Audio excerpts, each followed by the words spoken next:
नमस्कार दोस्तों, कार्तिक मास के शुक्ल पक्ष की एकादशी को देव उठनी एकादशी कहा जाता है। इस एकादशी पर भगवान विष्णु क्षीर सागर में 4 महीने के शयन के बाद जागते हैं। ऐसी मान्यता है आषाढ़ शुक्ल पक्ष की एकादशी को देवशयनी एकादशी होती है, जब भगवान श्री हरि सभी देवी देवताओं के साथ क्षीर सागर में 4 महीनों के लिए शयन करने चले जाते हैं, जिसे आम भाषा में तारा डूबना भी कहा जाता है। इन 4 महीनों के दौरान कोई भी शुभ कार्य नहीं किया जाता, शादी विवाह आदि भी नहीं होते।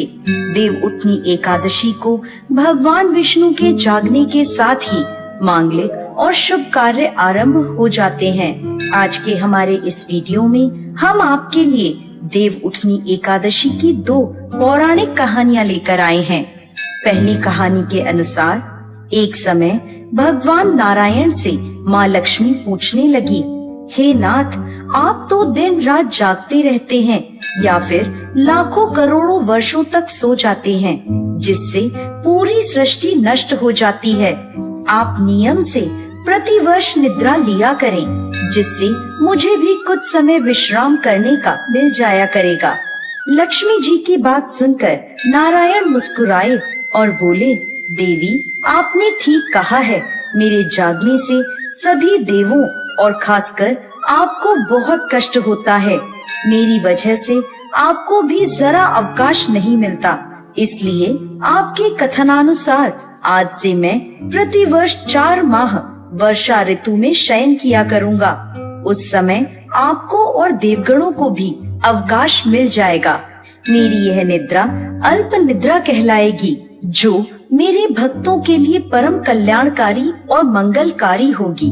इस काल में जो भी भक्त मेरे शयन की भावना कर मेरी सेवा करेगा और शयन व उत्थान के उत्सव को आनंद पूर्वक आयोजित करेगा, उसके घर में मैं तुम्हारे साथ निवास करूंगा। इस प्रकार जो भी भक्त देव उठनी के दिन भगवान विष्णु की पूजा आराधना करते हैं, उनके घर में स्वयं नारायण माँ लक्ष्मी के साथ वास करते हैं। देव उठनी एकादशी की एक और प्रचलित कथा के अनुसार एक समय की बात है, किसी नगर में एक राजा रहता था। उसके राज्य में प्रजा बहुत सुखी थी। एकादशी के दिन उनके राज्य में कोई भी अन्न ग्रहण नहीं करता था और ना ही अन्न को बेचता था। सभी लोग फलाहार करते थे। एक बार भगवान श्री हरि ने राजा की परीक्षा लेनी चाहिए और वह एक सुंदर स्त्री का रूप धारण करके मार्ग में आकर बैठ गए। जब राजा वहां से गुजरा तो उसने उस स्त्री को देखा और उस स्त्री की सुंदरता को देखकर राजा चकित रह गया। राजा ने उससे पूछा, हे सुंदरी, तुम कौन हो और इस तरह यहाँ बीच मार्ग में क्यों बैठी हो? तब वह सुंदर स्त्री बने नारायण बोले, मैं बेसहारा हूँ।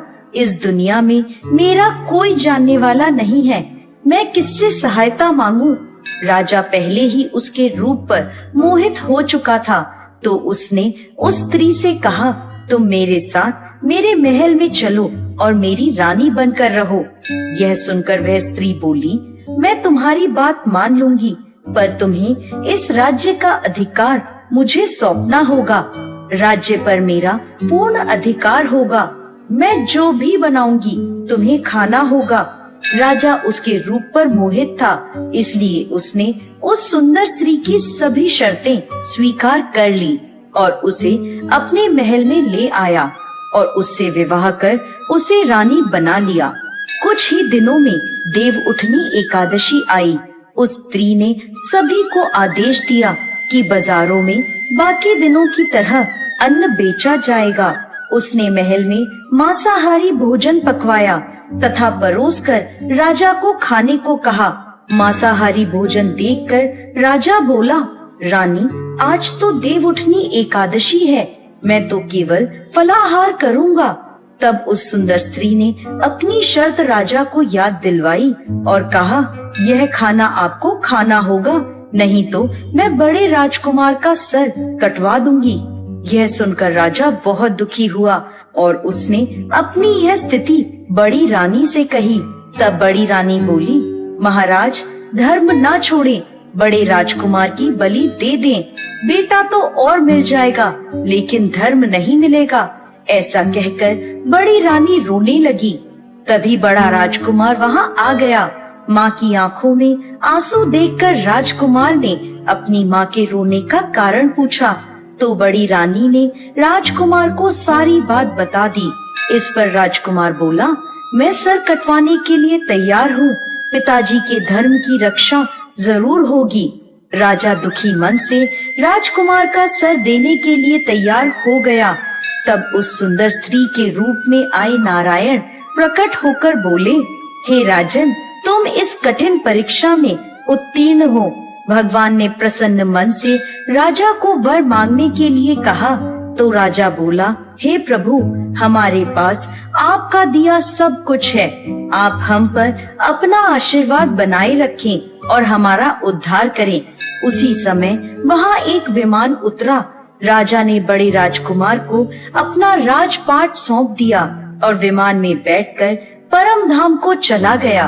हे भगवान विष्णु, जैसे आपने राजा का उद्धार किया, उसी प्रकार इस कथा को सुनने वाले, बोलने वाले और हुंकारा भरने वाले सब पर कृपा करना। जय श्री हरि विष्णु।